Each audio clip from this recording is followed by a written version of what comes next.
साथ तुम्हारा प्रभु कितना है प्यारा, साथ तुम्हारा प्रभु।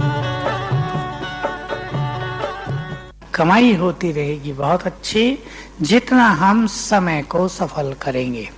सीजन चल रहा है ये, आपने देखा होगा जो लोग दुकान करते हैं, व्यापारी हैं, जब दिवाली का सीजन आता है तो रात दिन दुकानें खोले रखते हैं, समझते हैं कि सीजन का पूरा फायदा उठाया जाए। हमारे पास भी सीजन है। कौन सी सीजन है? भाग्य बनाने की सीजन, पुण्य कर्म का खाता जमा करने की सीजन, भगवान को अपना बनाने की सीजन, निरंतर उसके साथ रहने की सीजन है। मैं अपने से बात किया करता था, बहुत समय पहले का एक अनुभव है। आप भी वही कहेंगे आज अपने को। मैं अपने को कहता था कि तुम्हारे पास बहुत अच्छी बुद्धि है, तुमने बाबा को पूरी तरह से जान लिया है। यदि तुम अब बाबा के साथ निरंतर नहीं रहोगे तो और कौन रहेगा? तो बहुत अच्छा समय है हमारे पास बाबा के साथ निरंतर रहने का। बहुत सुख है ना उसके साथ में, है सुख, भगवान के साथ रहने को मिल जाए। देखो बाबा की दृष्टि, जब बाबा आता है शांति वन में, सभी बाबा की दृष्टि के लिए तरसते रहते हैं, आगे बैठे हैं, दृष्टि मिल जाए, देखते रहते हैं बाबा को, हमारी ओर देख ले बाबा, दृष्टि दे दे हमें। तो एक बहन ने एक बहुत अच्छी बात कही। तो कई लोग ब्रह्मा भोजन को देखकर नाक चढ़ाते हैं, अच्छा नहीं बना, क्या भोजन है। तो उसने कहा कि जिस भोजन में भगवान की दृष्टि भर गई है, भोग लगाया ना ऊपर, बाबा ने उस ब्रह्मा भोजन में अपनी दृष्टि डाल के शक्तियां भर दी हैं। जिस बाबा की एक सेकंड की दृष्टि के लिए हम तरसते हैं, उस बाबा ने भोजन में दृष्टि डाल के शक्ति भर दी है, उसे हम खाना नहीं चाहते। कितना प्यार होना चाहिए। बाबा दृष्टि दे के भर देता है भोजन में शक्तियां, तो कितना अच्छा हो। सभी अपने से बात करें। संगम युग का समय बाबा के पास बीते, साथ तो मिल गया उसका, अब उसके पास बीते। बाबा कहा करते हैं, बहुत अच्छी एक बात है, बहुत पहले बाबा ने कही थी, मेरे लिए बहुत काम की हुई ये बात जीवन में। बाबा ने कहा, बच्चे तुम 2500 साल देवताओं के साथ रहे, पीछे 2500 साल मनुष्यों के साथ रहे, अब थोड़ा सा समय बाप के साथ रहो। बहुत सुख देने वाली बात है ना। कभी बाबा ऐसे कहते, तुम 2500 साल देवताओं की गोद में खेले, 2500 साल मनुष्यों की गोद में खेले, अब अंतिम जन्म में भगवान की गोद में खेलो। ये अपने से बात करने का तरीका है जो हमें प्रेरित करता है कि अब क्या करना चाहिए, कहाँ रहना चाहिए। अब बाबा के साथ रहने का सुख तो सबसे बड़ा सुख है। सबको अनुभव है कि 5 मिनट यदि बहुत अच्छा योग लग जाए तो 5 मिनट का सुख आत्मा को संतुष्ट कर देता है। लगता है आत्मा भरपूर हो गई और सदा उसके साथ रहने को मिल जाए। भाग्य दिया है बाबा ने। मुझे एक बात याद आ गई, ये कहते ही, जब बाबा अव्यक्त हुए थे तो हमारी जो दादियां थी ना, वो बाबा को बार बार कहती थी कि बाबा आपने तो कहा था साथ चलेंगे, अब तो हमें छोड़ के चले गए। बार बार कहती थी वो बाबा को। बाबा कहता था, वो तो कहता ही था कि छोड़ के नहीं गया हूं, लेकिन बाबा कहता था तुम्हारा बाप से बहुत प्यार है, तो जिससे प्यार होता है, बहुत अच्छी अच्छी बातें तब बाबा करता था इस बारे में, तो तुम्हारा बाप से बहुत प्यार है तो तुम उसके ही साथ रहो ना सदा। जिससे बहुत प्यार होता है उसको तो साथ रखा जाता है ना। तो बाबा वतन में और तुम संसार में, ऐसा क्यों? तुम भी बाबा के साथ ही रहो। तो बाबा कहते थे कि बाबा तुम्हें निमंत्रण देता है कि आओ बच्चे मेरे साथ रहो। अब ये दुनिया तुम्हारे रहने लायक नहीं रही है, तुम आकर मेरे साथ रहो। तो बाबा कहता था कि देखो, अगर भारत का प्रेसिडेंट आपको निमंत्रण दे दे कि दो दिन मेरे राष्ट्रपति भवन में आके ठहरो दिल्ली में, तो क्या हो जाएगा? आपको आनंद से भर जाएंगे कि अरे प्रेसिडेंट का निमंत्रण हुआ है। कपड़े भी नहीं सिलाएंगे, सबको बताएंगे कि प्रेसिडेंट के घर में रहने के लिए जा रहे 2 दिन, और भगवान ने कहा मेरे घर में आकर रहो, सदा ही रहो। तो तुम्हें कितनी खुशी होनी चाहिए कि भगवान का निमंत्रण मिल गया है कि मेरे पास आकर रहो। ये चिंतन है। इस तरह से सभी को विचार करना है, अपने से बातें करनी है। इस तरह हम बाबा के पास ज्यादा समय रह सकेंगे। इस संसार में तो रहना अच्छा लगता है या नहीं? वास्तव में ये संसार अब हमारे लायक नहीं रहा है, या है? नहीं। यहाँ वो सब कुछ नहीं है जो हमें चाहिए। यहाँ सच्चा प्यार नहीं रहा, यहाँ झूठ ही झूठ हो गया, सच्चाई का नाम नहीं रहा, सारी गड़बड़ हो गई, जहां तहां पाप और विकार। और हम सब आत्माएं हैं, महान आत्माएं, तो हमारे लिए ये संसार नहीं है। पीछे एक बाबा की मुरली चल चुकी है, आपको अच्छी तरह याद होगी। बच्चे, तुमने 5000 साल की यात्रा पूरी की, अब किनारे पर आकर खड़े हो गए हो। याद है ना, बाबा ने एक सिंधी शब्द बोला था, सड़पंथ। किनारे पर, जहां से आगे का दिख रहा है स्वर्ग, तुम किनारे पर खड़े हो, इसलिए पीछे मुड़ मुड़ कर नहीं देखो। बार बार मुरली में वही कहा, तुम किनारे पर आ गए हो, स्वर्ग सामने है, पीछे क्यों देखते हो? अर्थात कलयुग की इच्छाओं में, इनके आकर्षणों में क्यों भटक रहे हो? ये दुनिया तुम्हारे लिए नहीं है, तुम्हारे लिए इसलिए सोने की दुनिया बनाने आ गया हूं। ऐसे सभी अपने से बात करेंगे तो बहुत अच्छा सुख मिलेगा। योग के लिए यही आवश्यक है कि इस तरह के संकल्प हमारे पास होने चाहिए। केवल योग करना है ये नहीं, सुंदर सुंदर संकल्प हमारे पास होने चाहिए। जिसके पास जितने अच्छे संकल्प होंगे उतना ही अच्छा योग लगेगा। सभी याद करें इस बात को। सुना सभी ने ध्यान से? योग करने के लिए निरसंकल्प होने की न सोचें, अच्छे अच्छे संकल्प करें। जब भी आपको योग में बैठना है, पहले अच्छे संकल्प करें। नशे के कौन मिला है? अब 4 मुरली जो बाबा की चली हैं अव्यक्त, आप सबने ध्यान दिया हो, चारों में बाबा ने एक बात दोहराई है, बाबा की मोहब्बत में लवलीन हो जाओ, बाबा के प्यार में लवलीन हो जाओ। तो प्यार में लवलीन होने के लिए संकल्प चाहिए हमें। अच्छे संकल्प हमें मगन करेंगे। कौन मिला है जिसको जन्म जन्म से ढूंढते थे, जिससे मिलने की बहुत इंतजार करते थे, जिसके लिए कहते थे कि तुम बस 1 सेकंड आ जाओ। हाँ ये ठीक है, तुम 1 सेकंड अपने दर्शन दे दो, बस यही कहते थे ना, एक बार हम तुम्हें देख लें। और जब उसे एक बार देख लिया तो मन में क्या इच्छा हुई कि अब तुम्हें देखते रहें। ऐसा ही हो गया ना।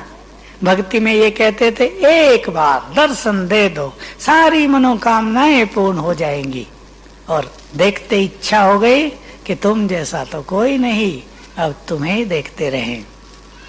और जब हम बाबा को देखते रहते हैं, बाबा का महावाक्य है ये, योग के बारे में सबको बिल्कुल स्पष्ट हो जाए। जब हम ज्ञान सूर्य को देखते रहते हैं तो ज्ञान सूर्य की शक्तियों की, गुणों की किरणें हमारे में समाती रहती हैं। ये है योग का बहुत सुंदर स्वरूप। इसलिए चित्र को देखने की बात नहीं, ज्ञान सूर्य जहां है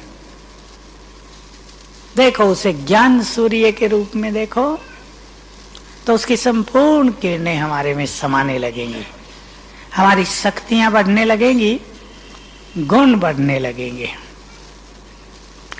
अब मैं आपको पहली इस क्लास में 3 चीजों की ओर ले चलूंगा।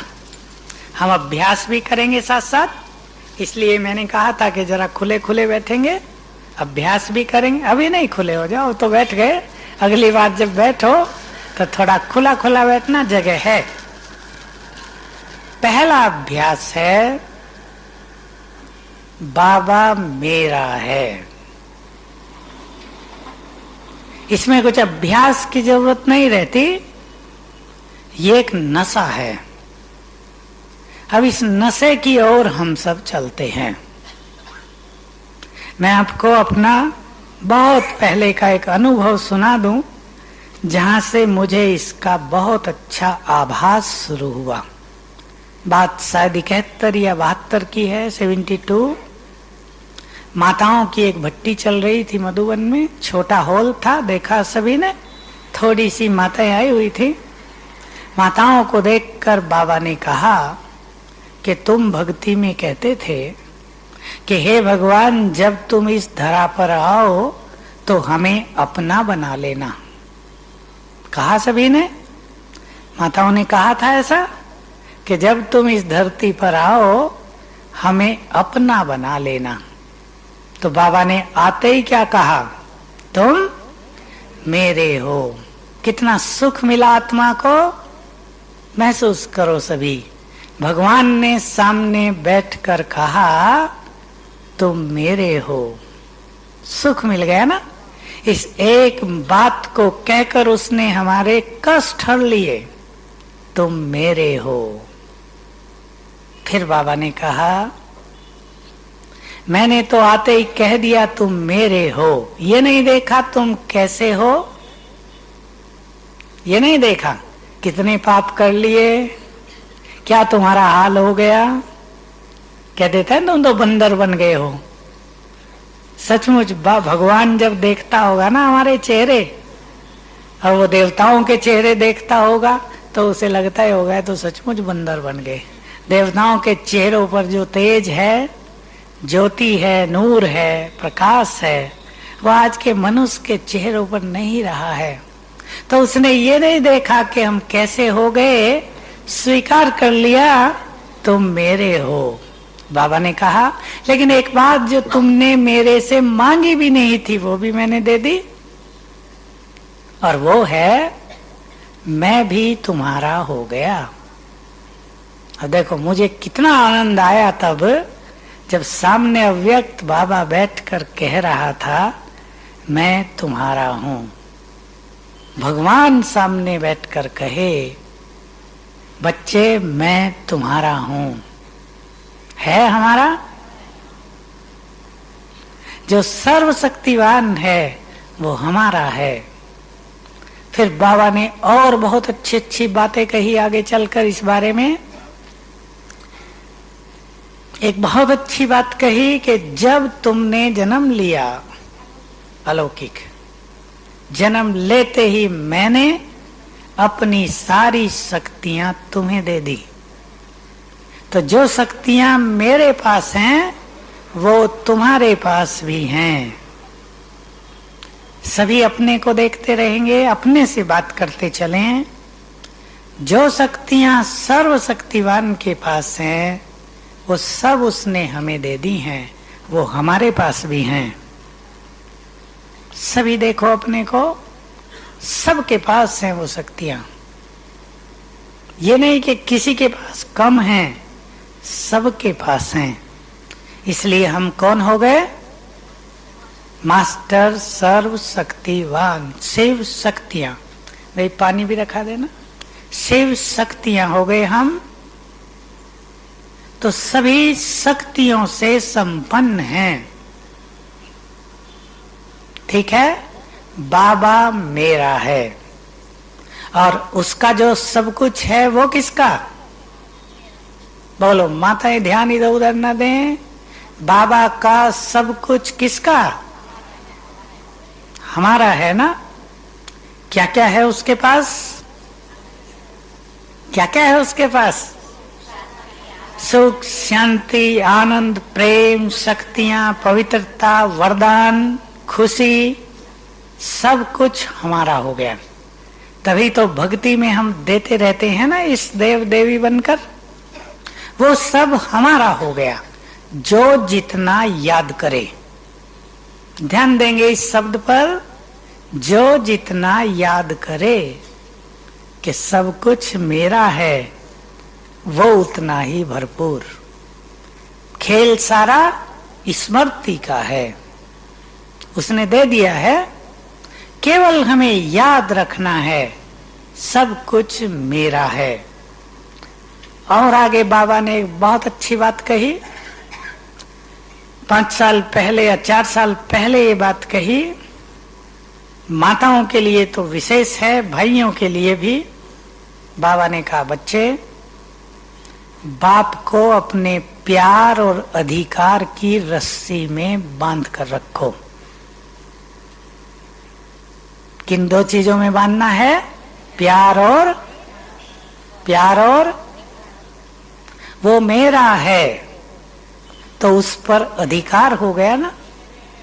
प्यार भी हमारा उससे बहुत है, पर अधिकार भी बहुत है।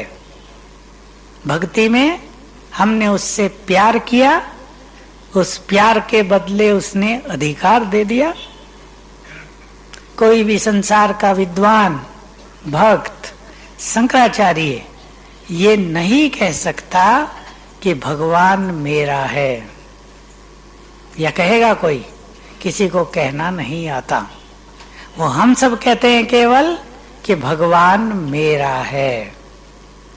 और आगे चलें, बाबा ने एक और बहुत अच्छी बात कही।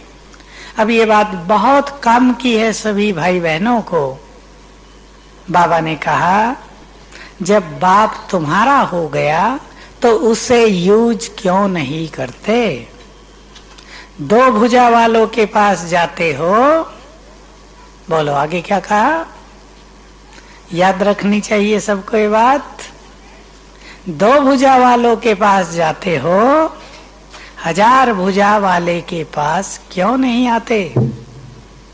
ठीक है, लेकिन हम किसके पास जाते हैं? बोलो किसके पास जाते हैं? 1000 वाले के या 2 वाले के? नहीं, ठीक ठीक बताओ। द्रौपदी का उदाहरण है इसके लिए। जब महाभारत का सीरियल चल रहा था ना, तो हमारे यहाँ जो अखबार होता है हिंदी का, उसमें रोज महाभारत के सीरियल के पीछे एक छोटा सा लेख छपता था, कमेंट्स उस पर। तो उसने उस दिन लिखा, जब द्रौपदी का चीरहरण का था, तो द्रौपदी जब श्री कृष्ण आ गए ना सामने, चीर बढ़ा दिया, तो द्रौपदी ने श्री कृष्ण को शिकायत की कि तुम्हारे लिए सचमुच लोग ठीक कहते हैं कि तुम करते हो, तुम बहुत देर करते हो। कहावत है हिंदी में तो इस तरह कहते हैं, भगवान के घर देर है पर अंधेर नहीं। तुम बहुत देर करते हो, जब मेरी सारी लाज लुट गई तब आए हो। द्रौपदी ने श्री कृष्ण को उल्हेना दिया। श्री कृष्ण मुस्कुराने लगे और याद दिलाया कि द्रौपदी मैंने देर नहीं की। तुम ये बताओ, सबसे पहले तुमने किसे याद किया था? मालूम है ना? भीष्म पितामह को याद किया। उसने भी सिर नीचा कर लिया। द्रोणाचार्य को याद किया, उसने भी सिर नीचा कर लिया, धृतराष्ट्र को उसने भी, फिर पांडवों को उन्होंने भी, आखिर में तुमने मुझे याद किया, मैं तुरंत आ गया। हम सब भी यही गलती करते हैं ना, पहले अपनों के पास जाते हैं, जिन्हें अपने समझते हैं ना, जो अपने होते नहीं वास्तव में, समय पर पराये हो जाते हैं, पहले हम उनकी तरफ देखते हैं, फिर जब कोई मदद नहीं करता, अरे बाबा से बात करो। ये गलती हम सब करते रहते हैं, अब ये गलती न करें, बाबा को यूज करो। बहुत अच्छे अनुभव होंगे जीवन में इसके, जब वो हमारा है, भगवान हमारा साकार में। मुझे याद है एक बात से मुझे बहुत नशा चढ़ा था, रात्रि क्लास में बाबा ने वो कहा था, तब रात्रि क्लास होती थी ना, बाबा जब थे साकार में तो रात की क्लास बहुत घरेलू जैसी होती थी, नशे की। बाबा ने कहा, बच्चे विचार करो, भगवान तुम्हारी मुट्ठी में आ गया है। बहुत नशे की बात। तो जब भगवान हमारी मुट्ठी में है तो क्या कर लेना चाहिए हमें, सब सोचेंगे। ये आप सबको चिंतन करना है, सब विचार करो, भगवान मुट्ठी में है तो क्या करें, क्या करें, क्या करें? कोई उत्तर दो, क्या करें? भाई उत्तर दे जरा, क्या करें? पकड़ के रख लें मुट्ठी बंद कर लें, बिंदु तो है, मुट्ठी में बंद हो जाएगा। नहीं, ठीक बात है, ठीक बोला इन्होंने, बाबा को पकड़ के रख लें, बुद्धि से जाने न दें कहीं भी, बहुत मजा आएगा। मुझे एक और नशे की बात याद आ गई। हिंदी में एक कवि हुए हैं सूरदास, सुना होगा नाम आपने। अंधे थे वो, अंधे थे, पढ़े लिखे नहीं थे, लेकिन हिंदी के सबसे बड़े कवि माने जाते हैं वो। पहले तो लोग पढ़े लिखे होते नहीं थे ना ऐसे, तो वो एक गड्ढे में गिर गए एक दिन, अंधे तो थे ही, तो क्या करें, निकला जाता नहीं था, थोड़ा गहरा था कुआं जैसा, तो उन्होंने श्री कृष्ण के गीत गाए, वहीं भजन बनाए और गाए। उन्हें लगा कि कोई आया, उनका हाथ पकड़ा और कुएं से बाहर निकाल दिया और हाथ छुड़ा के चल दिए, बताया कुछ नहीं, बोले नहीं। सूरदास समझ गया कि ये श्री कृष्ण आए थे, तो उसने एक गीत नया बना दिया। उसने गाया कि तुम मुझे कमजोर जानकर बाहां छुड़ाए जाते हो, लेकिन मैं तुम्हें सर्वशक्तिवान तब मानूं जब मेरे दिल से जाकर दिखाओ। भक्तों का भी कितना प्यार है, अधिकार है, इसलिए वो सबसे बड़ा कवि बन गया, बिना पढ़ा लिखा, आंखें भी नहीं, लेकिन उसने जो श्री कृष्ण का गुणगान किया, ये सब मैं नहीं माखन खाए और बाल लीला का वर्णन, ये सब सूरदास के हैं। तो ये उस पर जैसे श्री कृष्ण की कृपा हो गई थी। तो हम भी कह सकते हैं बाबा को कि यदि तुम सर्वशक्तिवान हो तो जरा हमारे दिल से जाके दिखाओ। कह सकेंगे? बोलो, कौन कह सकते हैं ऐसा? सब कह सकते हैं। ऐसी बाबा से बातें करो, पकड़ लो उसको, छोड़ो ही नहीं कि आप जरा हमसे अलग होकर तो दिखाओ। तो बाबा ये कहते हैं कि मैं तुमसे कंबाइंड हूं, मैं सदा ही तुम्हारे साथ रहता हूं, तुम अलग कर देते हो मुझे। इस तरह की बातें करते रहो बाबा से। ये बातें करना मगन करेगा आत्मा को। ये बातें नहीं करते तो मन इधर उधर भटक जाता है। मन को कुछ काम चाहिए, काम देना पड़ेगा हमें अपने मन को, और मन का काम है ये अच्छे विचार। तो सभी को नशा चढ़ जाए, भगवान मेरा है। ठीक है, मैं एक चीज और कहा करता हूं इस बारे में, आप सबके सामने फिर से कह देता हूं, कईयों ने सुनी होगी लेकिन वो नशे की बात है, बार बार सुने। मान लो आपका पिता, भाई आपका, कोई रिलेटिव आपका इलेक्शन में खड़ा हो जाए, अगली बार जो महाराष्ट्र के इलेक्शन होंगे, और वो चीफ मिनिस्टर बन जाए, मुख्यमंत्री बन जाए। आपके पास टेलीफोन आए कि अब आपके पिताजी मुख्यमंत्री बन गए हैं महाराष्ट्र के, क्या हो जाएगा? तुरंत आपको बहुत खुशी हो जाएगी, नशा चढ़ जाएगा, सब कुछ बदल जाएगा। क्या क्या बदल जाएगा? देखो क्या क्या बदल जाएगा। आपको पता है डॉक्टर मनमोहन सिंह जो हैं प्रधानमंत्री भारत के, उनके साथ यही हुआ। उन्होंने इलेक्शन भी नहीं लड़ा था, वो एमपी नहीं थे, छोड़ दिया था उन्होंने पॉलिटिक्स। बुजुर्ग हो गए भाई, अब पढ़ेंगे लिखेंगे, घर में मौज से रहेंगे, अब इस धंधों में नहीं जाना है।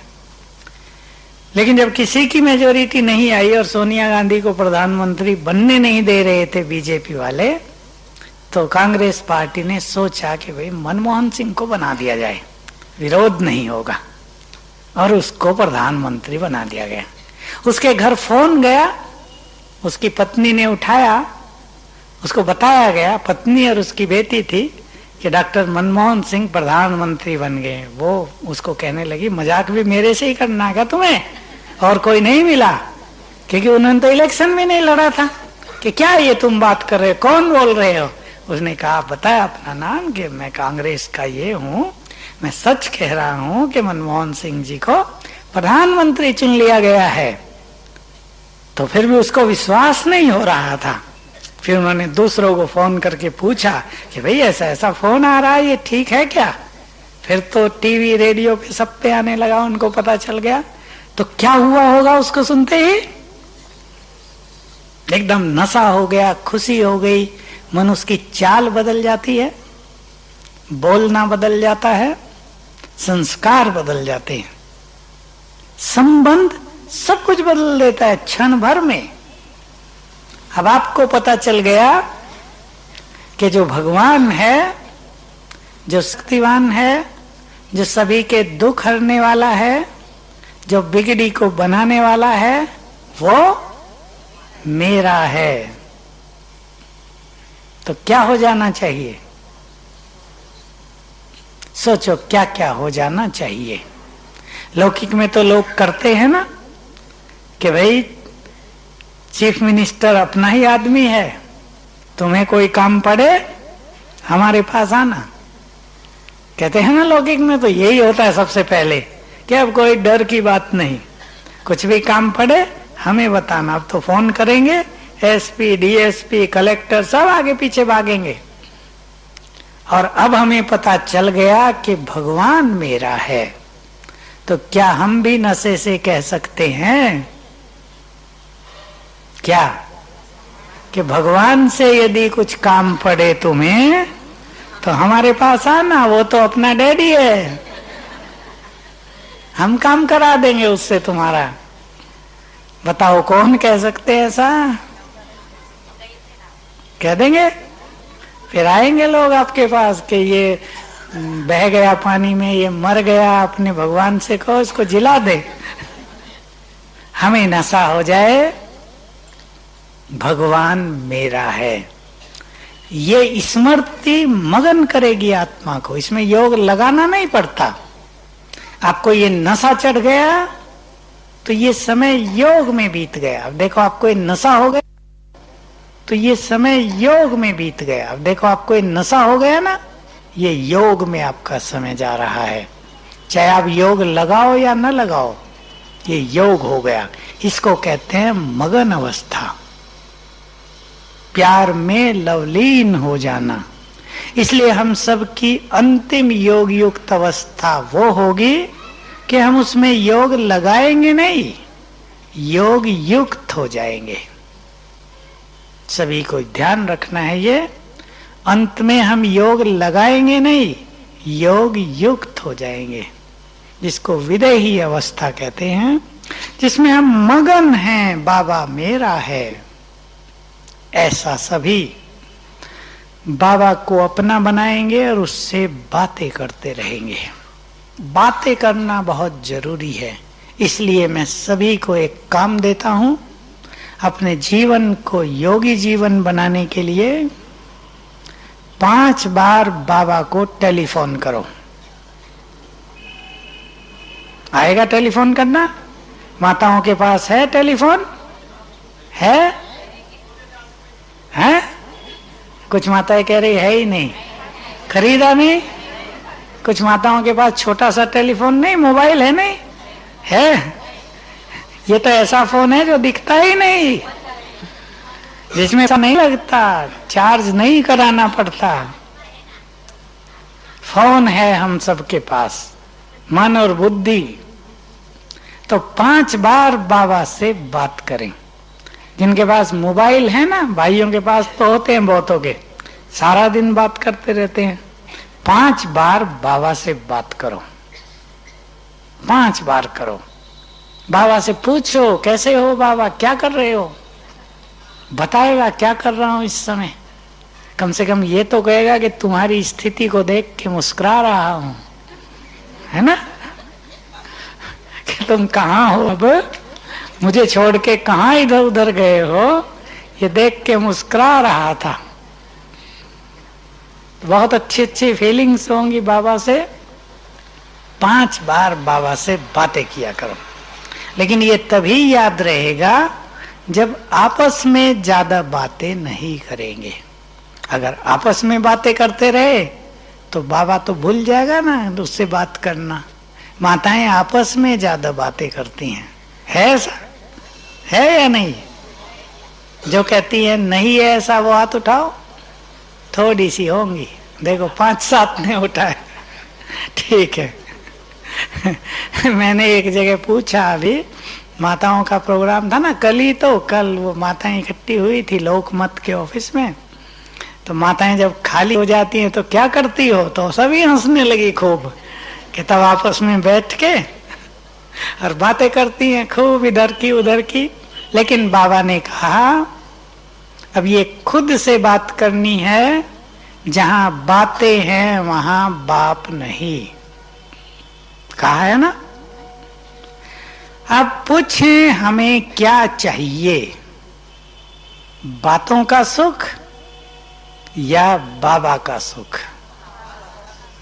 सभी अपने से पूछ लेंगे, बिल्कुल अंदर में पूछें कि बात तो हम हजारों साल से करते आए हैं, अब भगवान के साथ रहने का सुख प्राप्त करें।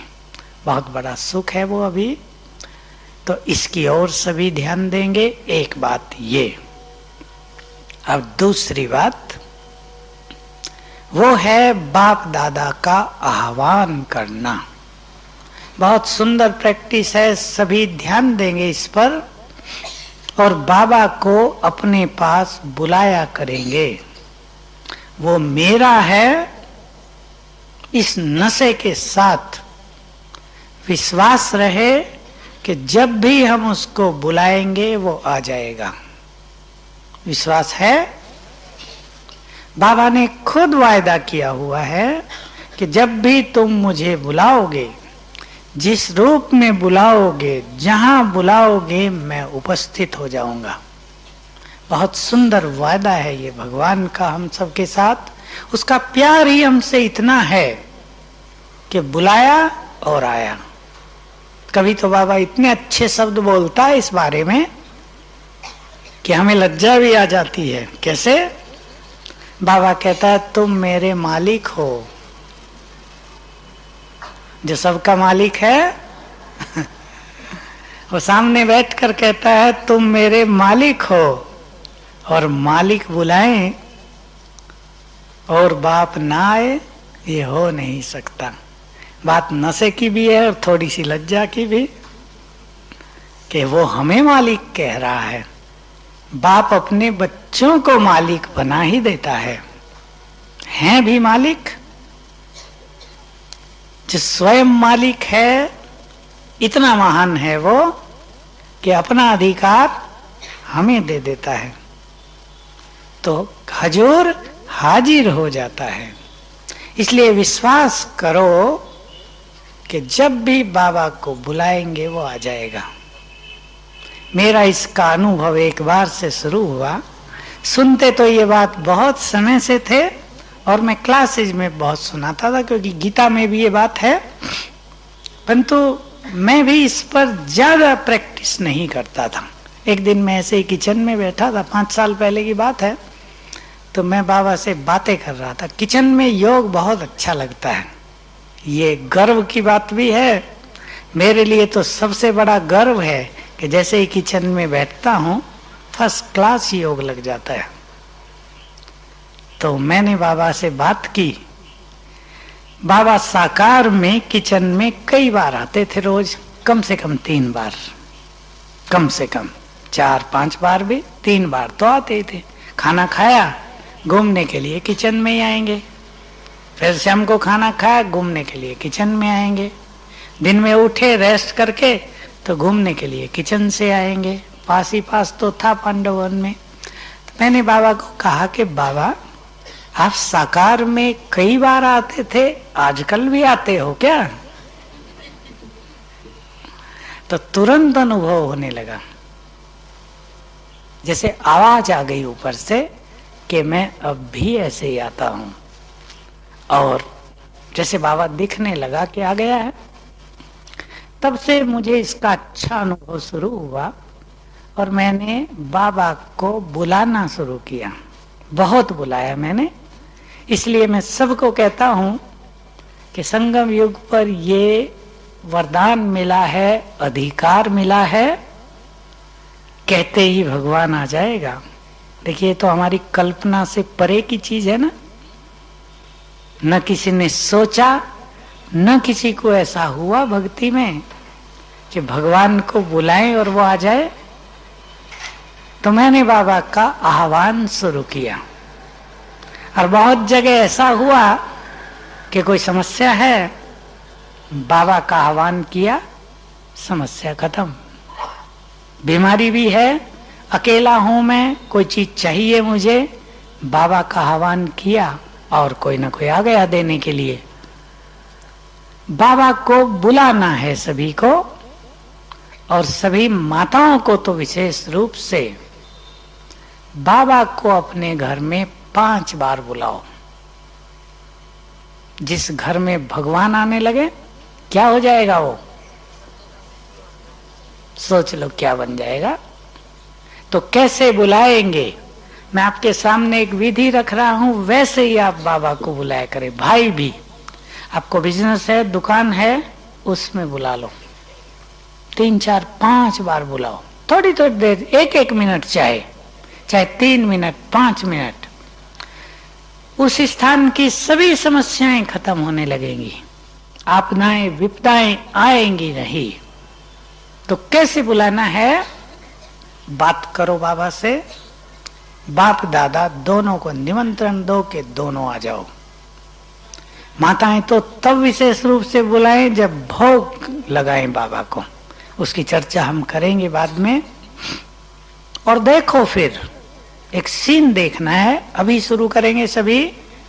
परम धाम से शिव बाबा चलता है नीचे की ओर, देखो सभी ऊपर को घूमता हुआ, चारों लाइट फैलाता हुआ परम धाम से शिव बाबा नीचे उतर रहा है। ब्रह्मा के तन में प्रवेश कर लिया, फिर दोनों धीरे धीरे नीचे उतर रहे हैं। चारों ओर तेज फैल रहा है, आसमान से एक बहुत दिव्य फरिश्ता नीचे आ रहा है। ऊपर को देखो, गोल्डन लाइट फैलाते हुए बाबा आ रहा है। धीरे धीरे 10 सेकंड में बाबा नीचे आ जाता है हमारे सामने। घर में बुलाओ, घर में खड़ा है बाबा आपके, किरणें फैल रही हैं सारे घर में बाबा की, शक्तियों की किरणें, शांति की किरणें, पवित्रता की किरणें चारों ओर फैल रही हैं। थोड़ी देर देखो, बाबा खड़ा है आपके घर में। बहुत अच्छा अनुभव हो जाएगा। आंख खुलते ही बुलाओ बाबा को। शुरुआत सुंदर करो अपनी अमृत वेला की, अपनी दिनचर्या की। आंख खुले फ्रेश होकर बाबा को बुलाओ और देखो बाबा ऊपर से ऐसे नहीं 1 सेकंड में आ गया, तेज फैलाते हुए, प्रकाश फैलाते हुए, जैसे सारे संसार में उसका प्रकाश फैल रहा है। जैसे रात को सूरज उदय हो जाए, सवेरे भी रात ही होती है, ज्ञान सूर्य उतर रहा है। बहुत सुख मिलेगा। सामने आ गया, उससे बात करो। अब सवेरे के लिए मैं एक चीज सिखा रहा हूं। मैंने बाबा के पहले ग्रुप में जब पार्टी आई थी तो क्लास में वो बात सिखाई सभी को, आपको भी अब सिखा देता हूं। कोई गए हो, उन्होंने सुना होगा। बाप दादा आ गए हमारे सामने सवेरे सवेरे, 3 गिफ्ट लेकर आते हैं बाबा हमारे लिए। बहुत मजा आएगा आपको, रोज सवेरे करेंगे कल से ही। पहली गिफ्ट है, बाबा के हाथ में एक सुंदर प्लेट है, गोल्डन प्लेट। उसमें पहली गिफ्ट रखी है सोने का बहुत सुंदर हीरो जड़ित ताज। और वो ताज बाबा मेरे सिर पर रख देते हैं, याद दिलाते हैं, बच्चे स्वर्ग का राज भाग्य तुम्हारा है, तुम्हारे लिए लेकर आया हूं। प्रैक्टिकल करो ऐसा। बाबा ने मेरे सिर पर ताज रख दिया। तिलक, दूसरी सौगात, तिलक लगाते हैं और वरदान देते हैं कुछ। रोज वरदान ले लो बच्चे। सुखदायी भव, निर्विघ्न भव, शक्तिशाली भव, विजयी रतन भव। नई नई बातें आने लगेंगी आपके मन में सवेरे, और ये बहुत फ्रेश करेंगे आपको। जो सुस्ती होती है ना सवेरे, मन भी सुस्त रहता है सवेरे, बुद्धि भी सुस्त रहती है, शरीर ही नहीं ब्रेन भी सुस्त रहता है। चेतनता आ जाएगी, बिल्कुल एक्टिव हो जाएंगे। तीसरी सौगात क्या होगी बताओ? तीसरी सौगात क्या होगी? भारत में तो वो रस्म है, कपड़े लेकर जाते हैं ना, पोशाक लेकर जाते हैं ना, किसी के पास भी जाएंगे गिफ्ट में, तो बाबा हमारे लिए एक ड्रेस ले आया है। कौन सी? कौन सी? चमकती हुई फरिश्ते की ड्रेस। और हमें कहता है कि जो रात को ड्रेस पहन के सोई थी ना, इसको उतारो। रात की ड्रेस तो वैसे भी उतारनी होती है, उतारो इसको, लो ये ड्रेस पहनो। और हम बन गए फरिश्ते। यहां से शुरू करें अमृत वेले को।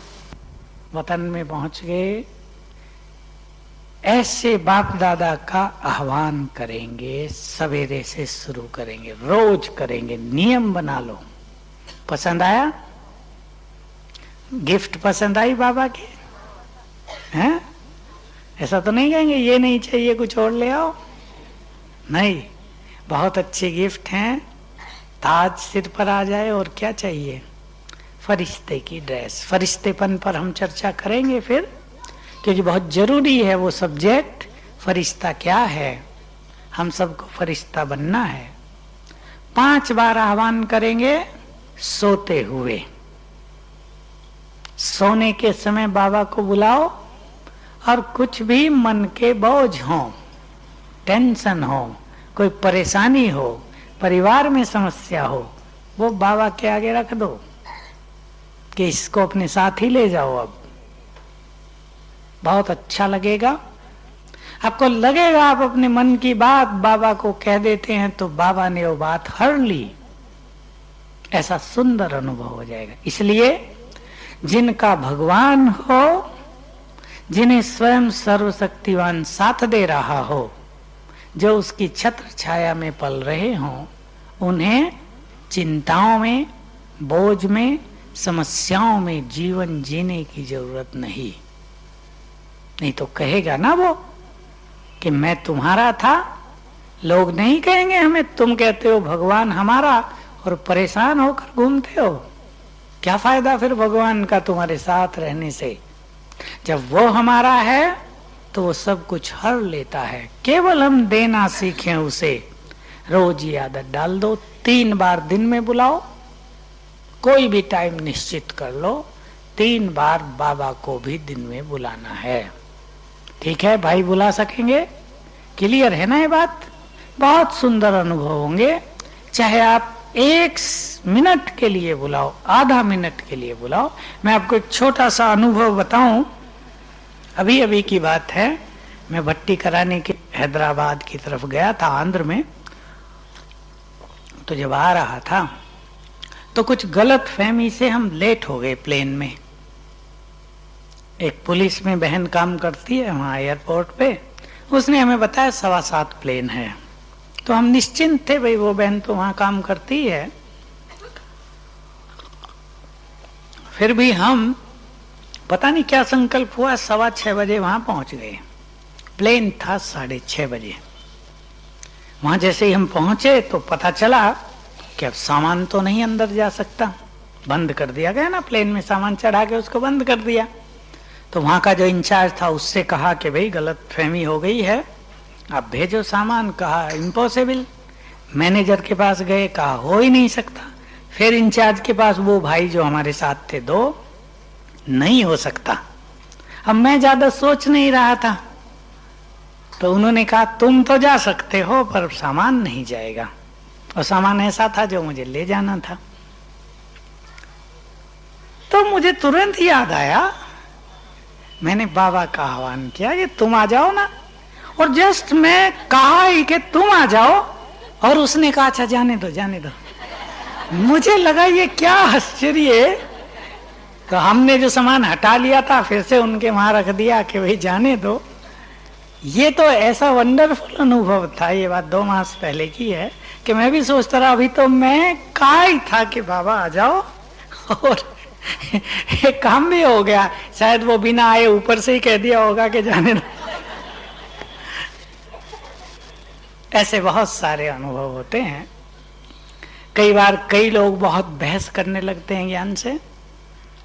ये मैं बहुत प्रैक्टिस करता हूँ, मुझे आदत पड़ गई है आजकल। कोई बहुत झगड़ रहा ना जैसे ज्ञान से, मैं बाबा का आह्वान करता हूँ कि दोनों के बीच में आ जाओ जरा तुम। और ये हर बार का अनुभव रहता है कि वो व्यक्ति शांत हो जाता है।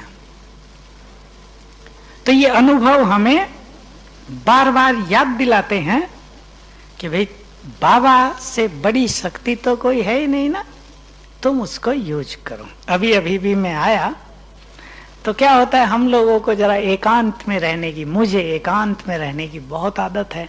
अभी ट्रेन में तो कहीं एकांत मिलेगा नहीं, लेकिन बाबा को मैं संकल्प दे के तो रखता हूं कि बाबा ऐसा कुछ करना कि भीड़ भाड़ ची ची, बच्चे होते हैं नहीं तो रोते ही रहते हैं, शायद रात सोने भी नहीं देते। तो इस बार मेरी रिजर्वेशन हुई, उसमें लिखा था टिकट पे साइड अपर बर्थ। भाई तो समझते हैं साइड में होती है ऊपर। तो मैंने उसको कहा हुआ भाई जो रिजर्वेशन कराता है एसी में, साइड की अपर जो बर्थ होती है लोअर, वो 3rd एसी में 2nd में बराबर होती है, एक जैसी। तो मैंने उसे कहा हुआ यदि साइड की मिला करे तो 2nd में न लिया करो, 3rd में ले लिया करो, 500 रुपए बचते हैं उसमें। क्या जरूरत है इतना देने की। इस बार वो साइड अपर थी। मैं सोचा चलो दिन दिन का सफर है, रात को 10:30 बजे पूना पहुंचेंगे, कोई बात नहीं। उसमें सामान रखने की जगह नहीं होती और अपने लोगों के पास सामान होता ही है, टोली कुछ और। तो मैंने बाबा को संकल्प देके छोड़ दिया कि चलो सामान तुम कहीं भी रखा देना बाबा, और मैं बैठ के ही तो जाना, दिन में रेस्ट करना कर लूंगा। तो जब हम ट्रेन में आए तो हमने क्या देखा कि उन्होंने उस ट्रेन में एक डब्बे के 2 हिस्से किए हुए थे, एक आधा फर्स्ट क्लास, आधा 2nd क्लास। और जिसमें हमारी रिजर्वेशन थी उसमें उन्होंने ऐसा कर दिया था कि उसी तरफ 2 सीट, केवल 4 नहीं, केवल 2 सीट। तो जहां मैं बैठा था एक व्यक्ति और, वहां केवल 2 ही सीट थी, आगे बहुत जगह थी, बिल्कुल एकांत योग करने के लिए। और वो जो भाई था वो बेचारा मेरे से बड़ा फ्रेंडली हो गया, तो वो जब मैं बैठा रहा वो कहीं और ही जाके बैठा रहा। तो पूरे सफर में मैं अकेला, सामने भी कोई नहीं, साइड में भी कोई नहीं, जगह भी बहुत। मैं बाबा को कह रहा था कि देखो, मैं सोच के आया था कि मुझे ट्रेन में बहुत अच्छा योग करना है ताकि मैं वहां तक जाते जाते पूरा फ्रेश हो जाऊं, क्योंकि मेरी ये गर्दन दुखती है जरा, तो यात्राओं में थकान हो जाती है। और फिर थकान में यहाँ पहुंचे तो मुश्किल होता है। तो बाबा ने ऐसा किया कि पूरा एकांत रहा मुझे 12 घंटे। तो ये सब बाबा की शक्तियां काम करती हैं। बाबा हम सब पर बहुत खुश रहता है। किस पर? किस पर?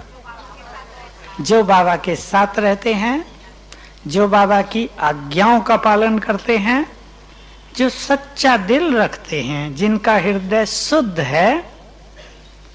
भगवान के बारे में दुनिया में भी ये कहा जाता है। एक किताब छपी, अभी वो सारी दुनिया में पहुंच गई है, जिसमें 9 लोगों का अनुभव लिखा गया कि मृत्यु के बाद वो लौट आए। ऐसा हो जाता है ना, कभी आत्मा लौट आती है। 9 लोगों के अनुभव लिखे, तो उनके अनुभव है कि मृत्यु के बाद वो कहां कहां गए। और लास्ट में सबने लिखा कि भगवान के पास पहुंचे और उसने वापस किया कि भाई इनका समय नहीं था, इन्हें वापस कर दो। सबने एक बात लिखी, 1-2 बात मैं आपको बताऊं।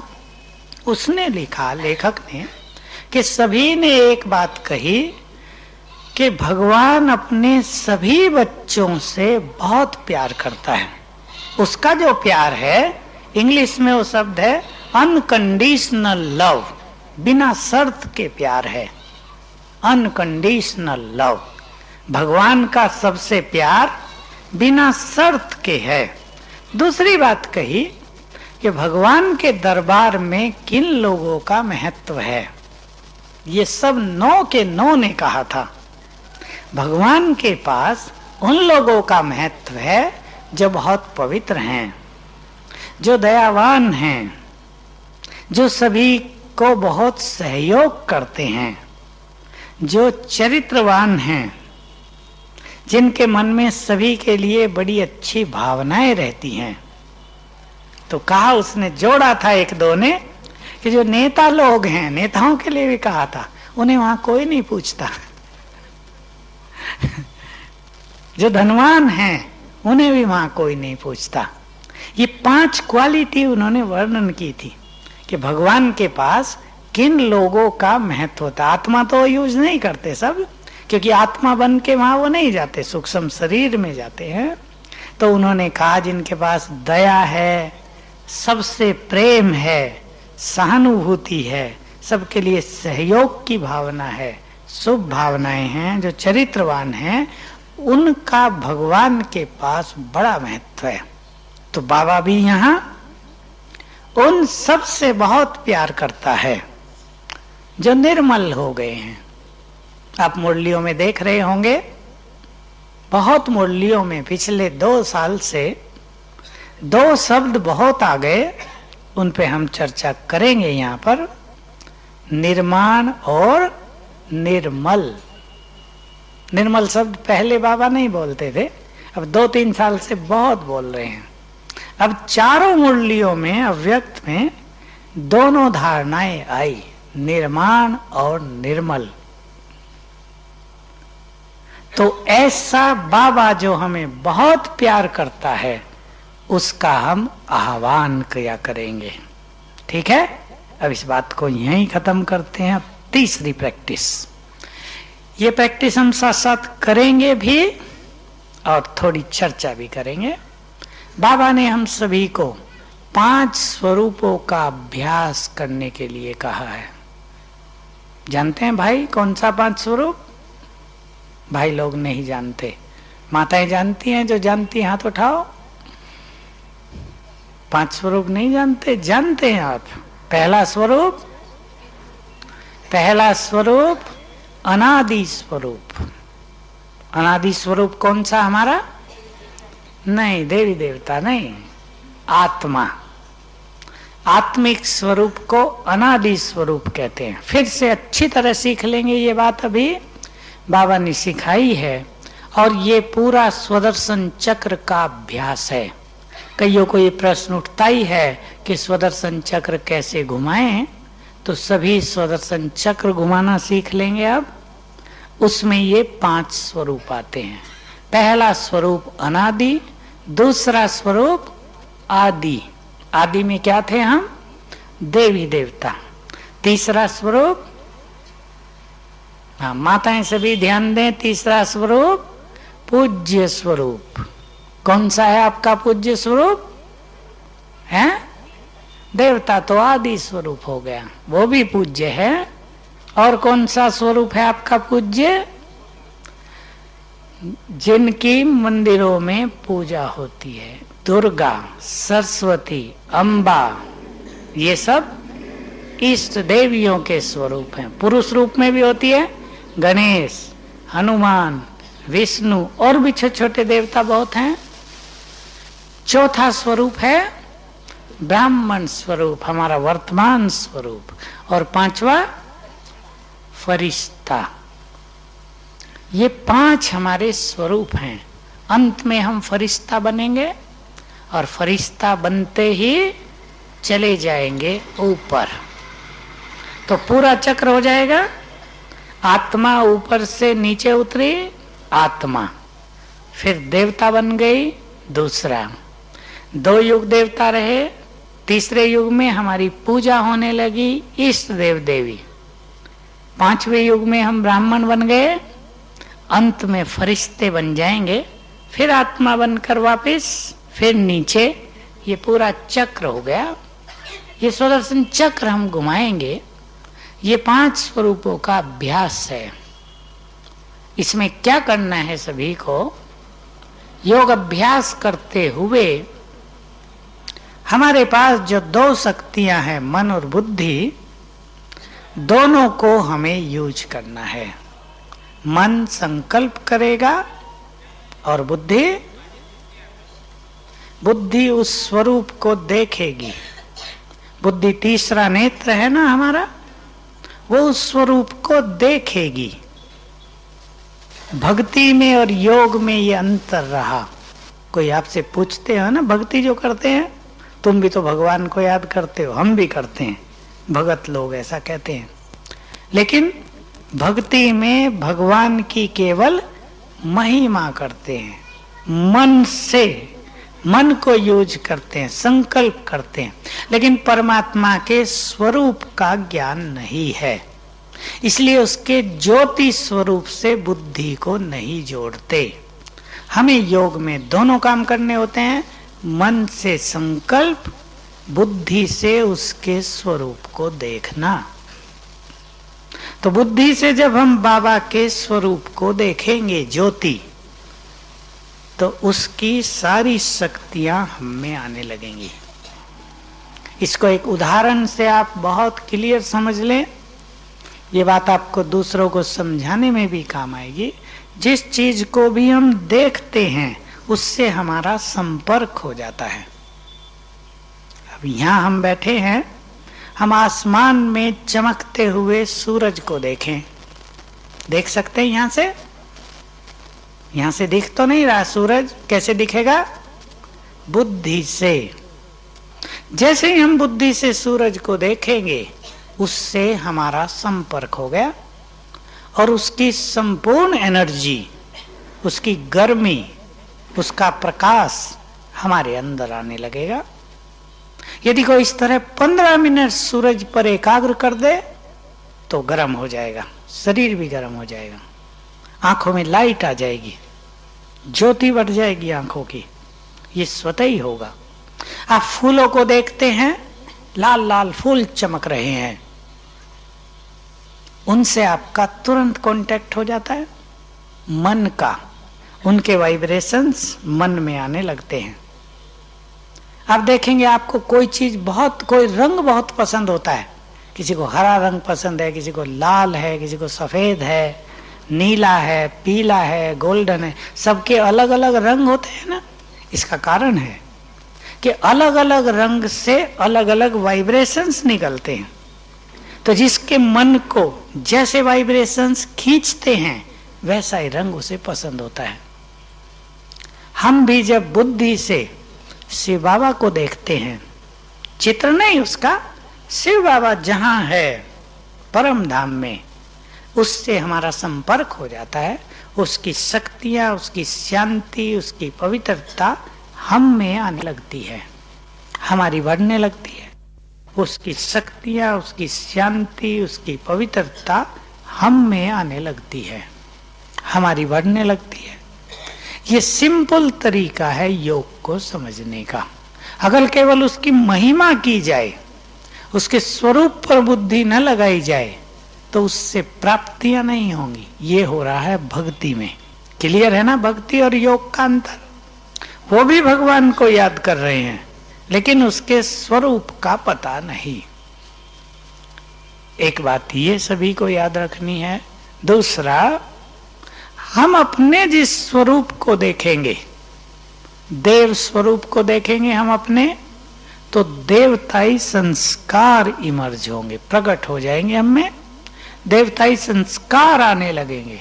हम अपने पूज्य स्वरूप को देखेंगे तो उस पूज्य स्वरूप के गुण हमारे अंदर आने लगेंगे। हम अपने फरिश्ते रूप को देखेंगे तो फरिश्ते स्वरूप के सारे गुण संस्कार हम में आने लगेंगे। ये संस्कारों को बदलने का बहुत सरल तरीका है। अब हम कुछ अभ्यास करेंगे और ये 5 स्वरूप फिर से रिपीट कर लें। आत्मा, देवी देवता, पूज्य, ब्राह्मण, फरिश्ता। पीछे वाली बहनों ने सब समझा? क्लियर है ना? फरिश्ते के स्वरूप को जरा और क्लियर समझना, उसकी चर्चा हम करते हैं। आत्मा का स्वरूप कौन सा है? ज्योति। ज्योति बहुत सूक्ष्म। दिख सकती है आपको आत्मा? दिखेगी माताओं को आत्मा? अपने को देखेंगे? ऐसा देखो, मैं आत्मा यहां अंदर बैठी हूं। जो पढ़े लिखे हैं वो ये समझ लें कि आत्मा यहां से 2 इंच अंदर रहती है मस्तिष्क में। आत्मा से चारों ओर किरणें फैलती रहती हैं, ऐसे ऐसे होता रहता है हमेशा, ऐसे ऐसे तरंगे उठती रहती हैं जो मस्तिष्क में जाती हैं, दिमाग में जाती हैं, फिर सारे शरीर में फैलती हैं। तो अपने स्वरूप को देखो कि मैं आत्मा इस तन में आकर बैठ गई हूं। चलो देखो सभी 1 मिनट के लिए। मैं आत्मा तन के अंदर, ब्रेन के बीच में आकर बैठ गई हूं। मुझसे चारों ओर किरणें फैल रही हैं।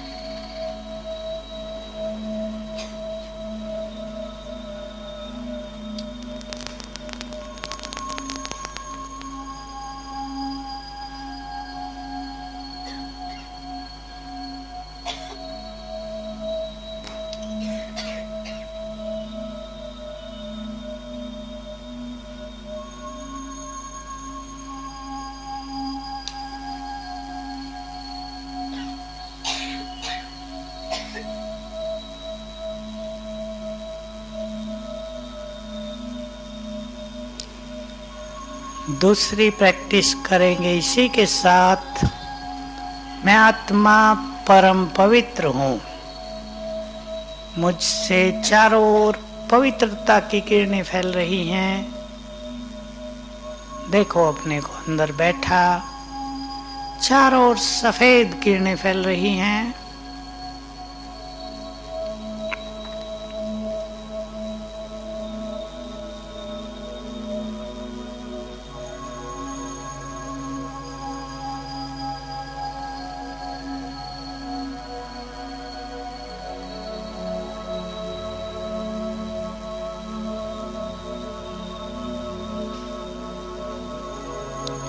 मैं आत्मा शक्ति स्वरूप हूं।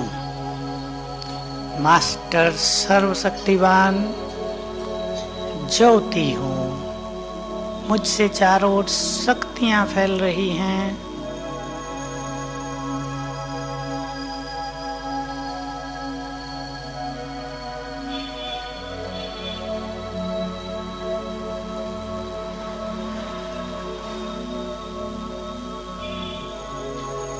ओम शांति। ये पहला अभ्यास होता है आत्मा का।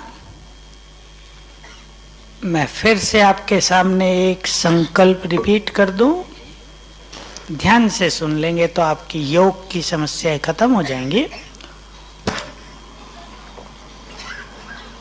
स्वयं को देह से न्यारा करने के लिए स्वयं को अच्छे अच्छे संकल्प देंगे।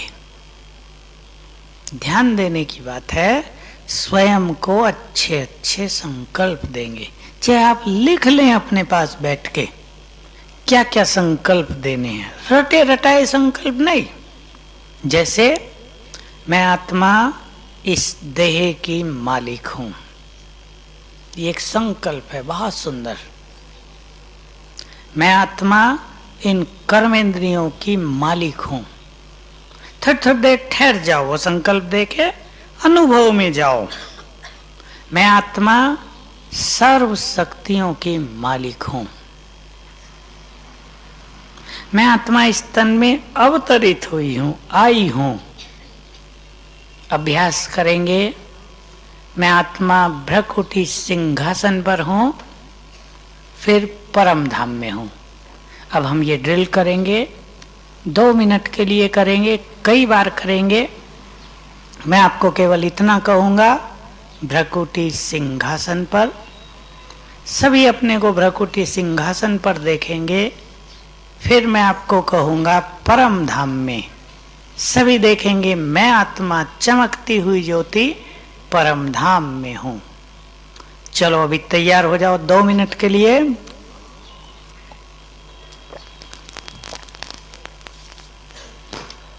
मैं चमकती हुई ज्योति भ्रकुटी सिंहासन पर विराजमान हूं। सिंहासन पर बैठे सभी।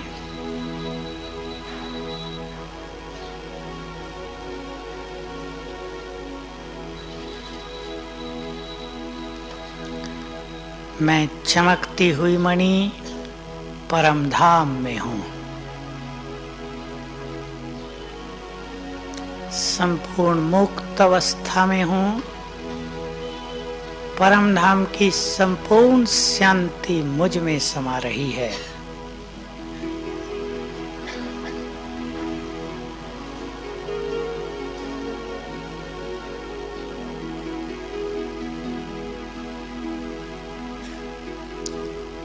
भ्रकुटी सिंहासन पर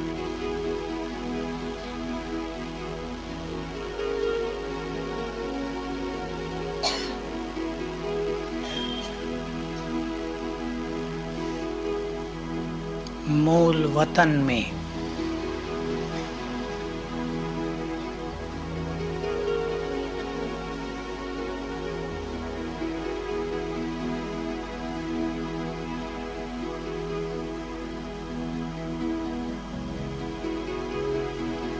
भ्रकुटी की कुटिया में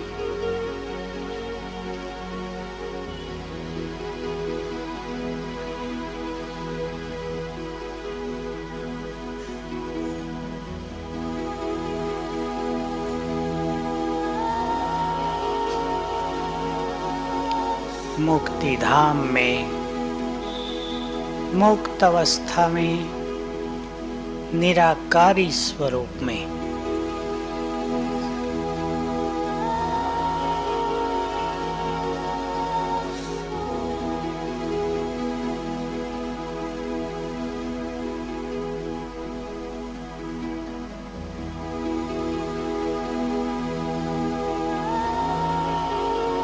देह में अवतरित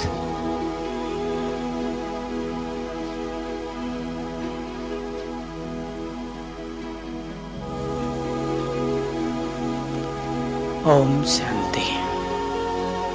ये ड्रिल है। जब आप योग करें ऐसे ड्रिल किया करें। हम बहुत सारी ड्रिल यहाँ करेंगे। आपको जो उनमें से पसंद हो वो करते रहा करें। कभी कई ड्रिल कर लिया करें, कभी एक करें।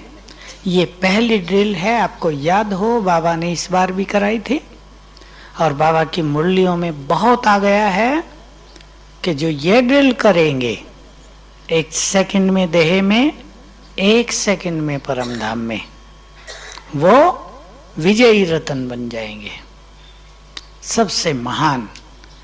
और खेल की तरह करें इसे, इससे थोड़ी देर में चित्त शांत हो जाएगा। योग की सफलता के लिए ये आवश्यक है कि योग का अभ्यास सारे दिन में कई बार किया जाए, चाहे थोड़ी थोड़ी देर किया जाए।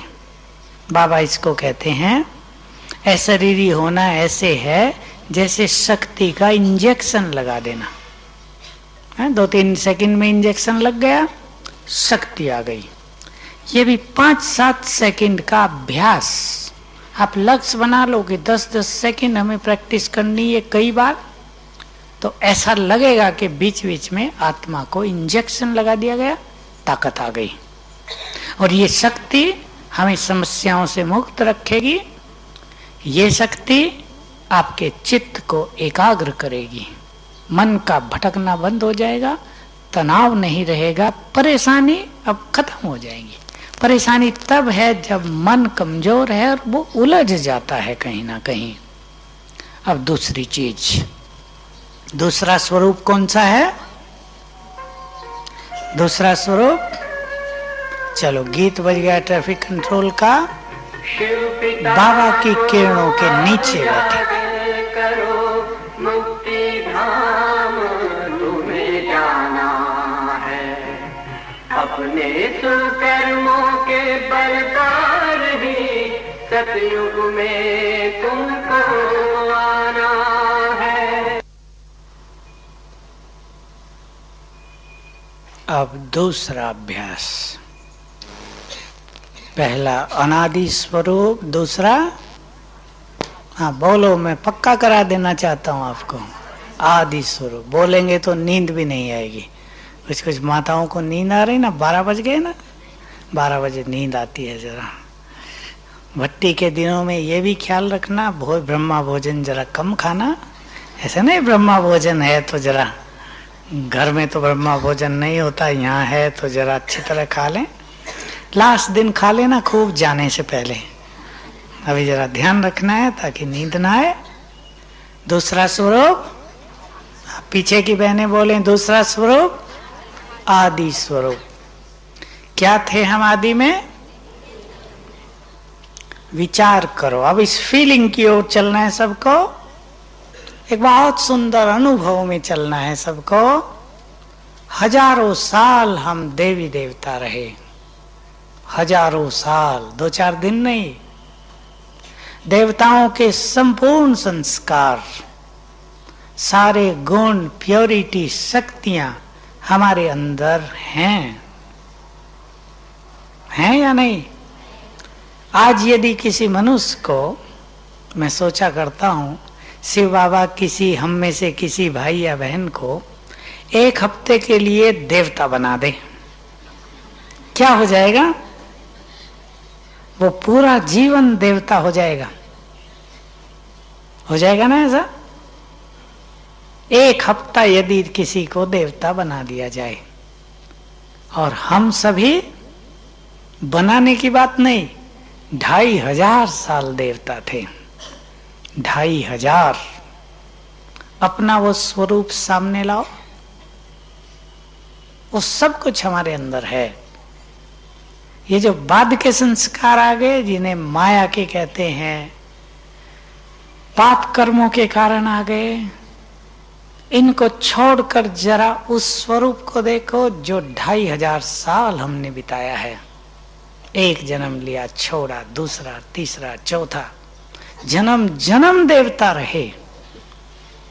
रोज कम से कम 1 बार बहुत गहराई से अपने को पहले जन्म में ले चला करें। सभी कैसे थे हम पहले जन्म में? आएगा जाना वहां? चलेंगे भाई? जाएंगे ना? कठिन है या सहज? क्योंकि हम सब थे। कोई झूठ मूठ तो नहीं कह रहे ना अपने को खुश करने के लिए। कोई झूठ मूठ की बात हो तो मुश्किल भी हो, वो तो सब हमारे अंदर भरा हुआ है। तो पहले जन्म में चला करें, कैसे थे हम, भले कल्पना करें कैसे थे। शरीर दिव्य थे, सिर पर डबल ताज था, सिंहासन पर विराजमान विश्व के मालिक।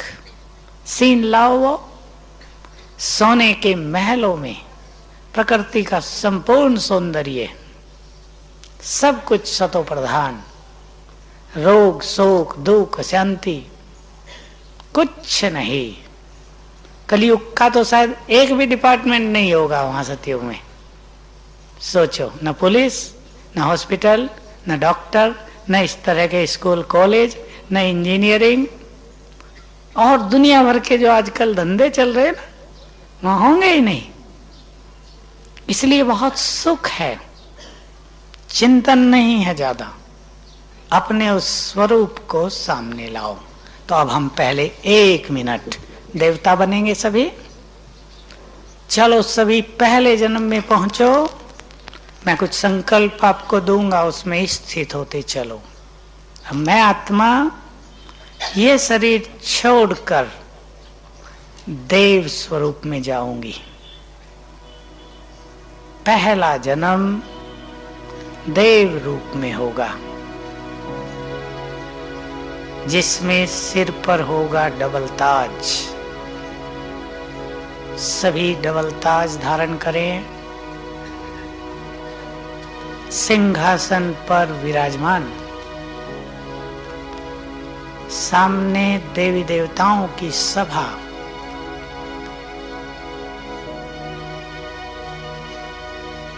चारों ओर घूमते दिखाई दे रहे हैं देवी और देवता। सोने के महल, प्रकृति का संपूर्ण सौंदर्य, हमारा दिव्य स्वरूप।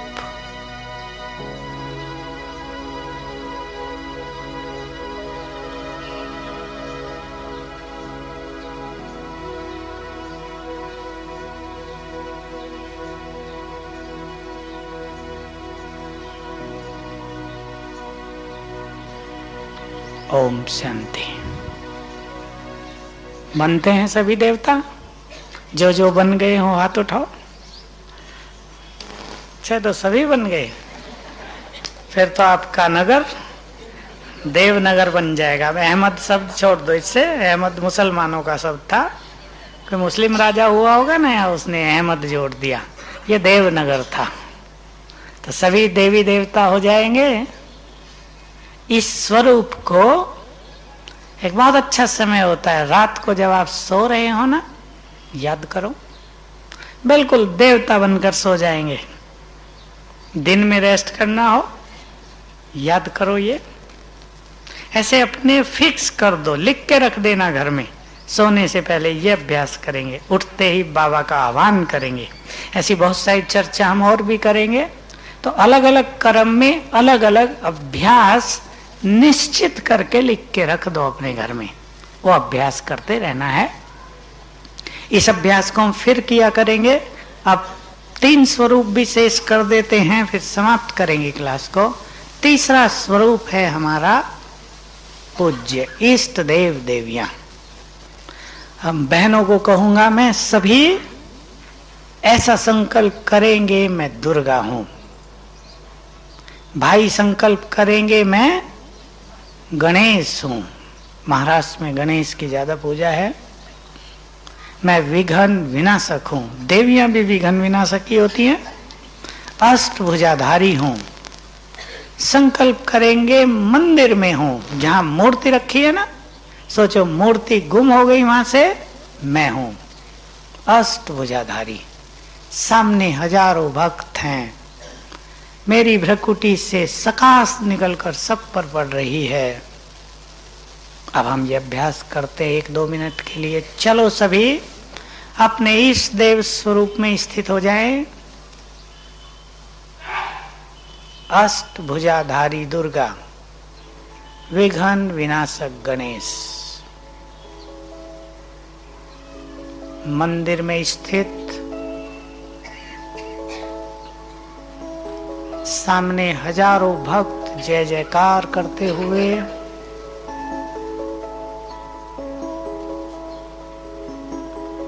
मेरी भ्रकुटी से निकली हुई सखास सभी भक्तों पर पड़ रही है।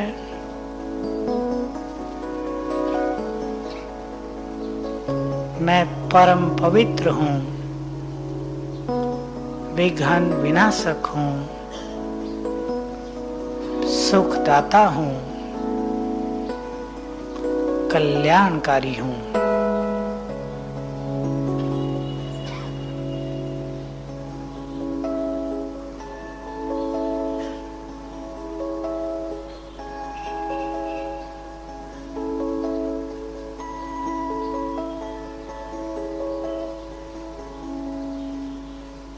ओम शांति।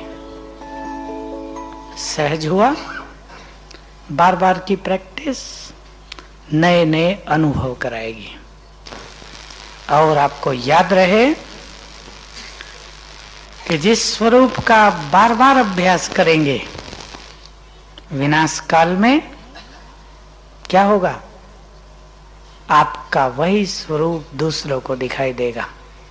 आप खड़ी होंगी ना कहीं, लोगों को लगेगा दुर्गा है। ये होने जा रहा है, यही होने वाला है इस सृष्टि पर। तभी तो भक्ति पूजा होगी ना, इष्ट मंदिर बनेंगे। हमसे भिन्न भिन्न स्वरूप दिखाई देंगे लोगों को और वही स्वरूप दिखाई देगा। फिर से सुने, जिसका हमने बहुत बहुत अभ्यास किया होगा। क्लियर है सभी को? जिसकी स्मृति बार बार लाई होगी वही स्वरूप भक्तों को दिखाई देगा। तो बहुत बड़ी चीज है। और जब आप इस स्वरूप में रहेंगे तो आपके विघ्न स्वतः ही समाप्त हो जाएंगे, विघ्न रहेंगे नहीं। चौथा स्वरूप है ब्राह्मण। इस स्वरूप में क्या अभ्यास करेंगे हम? ब्राह्मण तो हम हैं ही, अपने को नशे में ले चलेंगे। हमें क्या क्या मिला, कौन मिला, ईश्वरीय पालना मिली, बाप टीचर सदगुरु रूप से बाबा मिला, ऐसा अपने को याद दिलाते हुए कि मेरा ये जन्म बड़ा अनमोल है, ये बात याद दिलाएंगे। फिर एक सीन बनाएंगे, ध्यान देंगे सभी। बाबा सदगुरु है, उसने अपना वरदानी हाथ मेरे सिर पर रख दिया। देखो, वतन से बाबा का हाथ नीचे चला, मेरे सिर पर आ गया। उसके हाथ से अष्ट शक्तियों की किरणें फैलने लगी तन मन में, कभी पवित्र किरणें फैलने लगी। ऐसा अनुभव करें कि उन किरणों के आधार से शरीर गुम हो गया, लोप हो गया, केवल लाइट का शरीर रह गया, फरिश्ता। बहुत अच्छा अनुभव होगा। सभी आ जाएं अब बाबा के वरदानी हाथ के नीचे। सदगुरु का वरदानी हाथ मेरे सिर पर, उसके हाथ से निकलती हुई किरणें मुझ में समा रही हैं।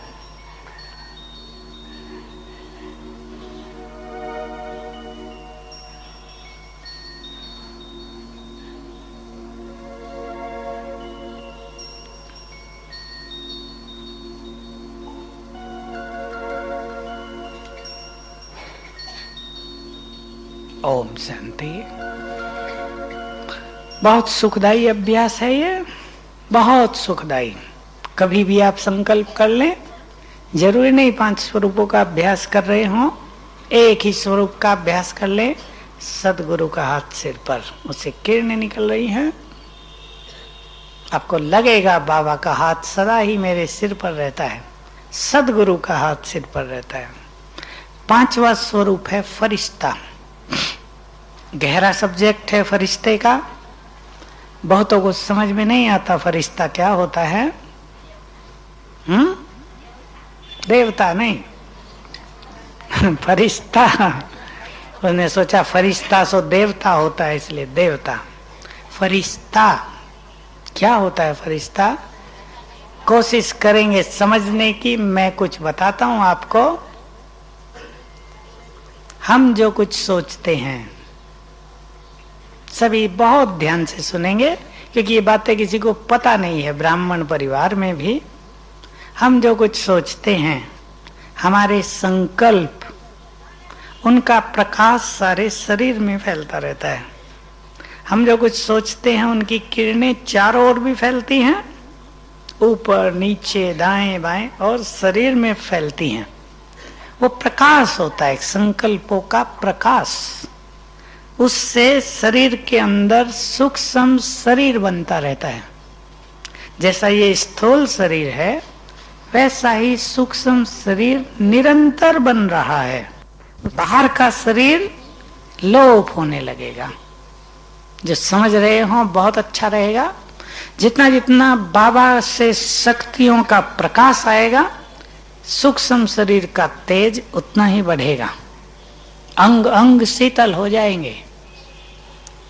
तो अपने को सूक्ष्म शरीर में बैठा हुआ देखें।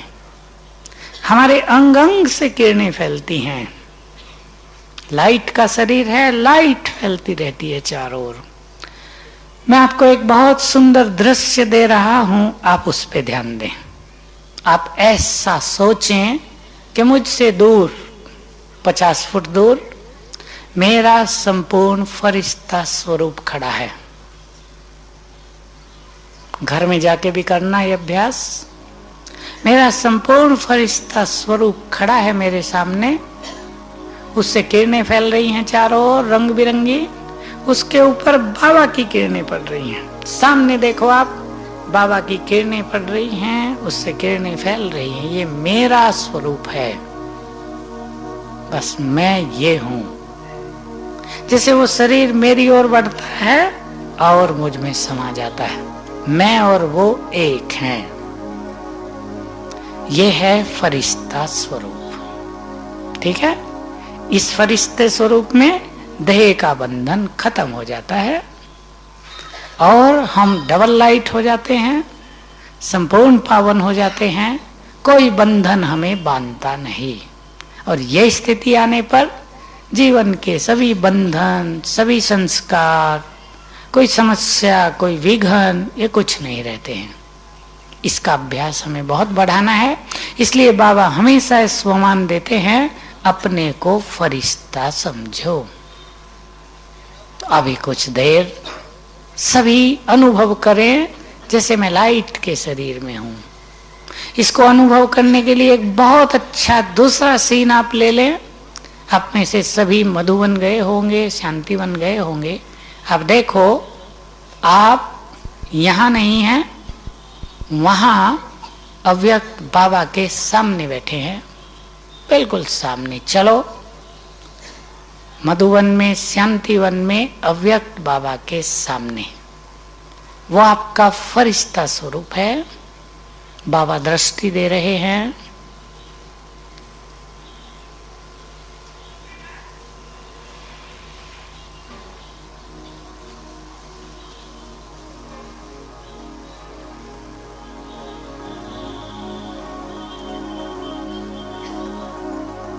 बाबा की किरणें पड़ रही हैं ऊपर से।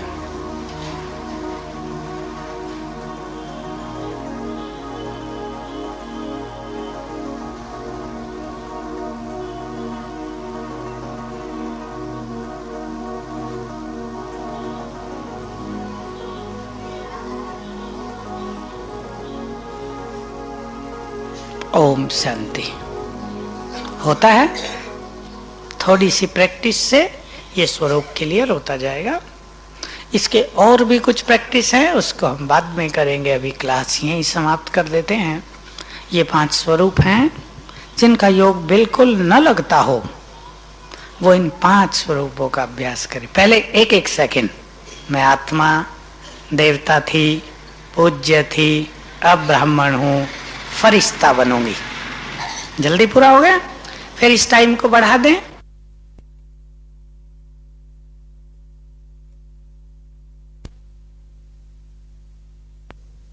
मैं आत्मा, देवता थी, पूज्य थी, अब ब्राह्मण हूं, फरिश्ता बनूंगी। जल्दी पूरा हो गया।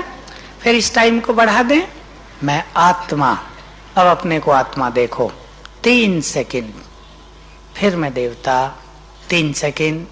मैं दुर्गा, 3 सेकंड। ब्राह्मण, फिर 3 सेकंड फरिश्ता। फिर टाइम बढ़ा दो 5-5 सेकंड, फिर 10-10 सेकंड, फिर 10-10 सेकंड। 5 बार कर दो, मन बिल्कुल शांत हो जाएगा, आनंदित। जिसको योग की कठिनाइयां हो वो इससे समाप्त हो सकती हैं। फिर इसका दूसरा अभ्यास कराएंगे अगली बार। ओम शांति। अब इसके बाद योग करेंगे सभी। क्या प्रोग्राम? आधा घंटा हो तो अभी 12:30 तो हो ही जाएंगे। अब 5 मिनट योग करेंगे सभी। गीत बजा दे। मैं फरिश्ता हूं, पवित्रता का फरिश्ता, और परम धाम से पवित्रता के सागर से सफेद किरणें मुझ पर पड़ रही हैं पवित्रता की। सभी एक ही संकल्प में बैठेंगे। मन इधर जाए तो फिर दोहराएंगे, पवित्रता की किरणें पड़ रही हैं।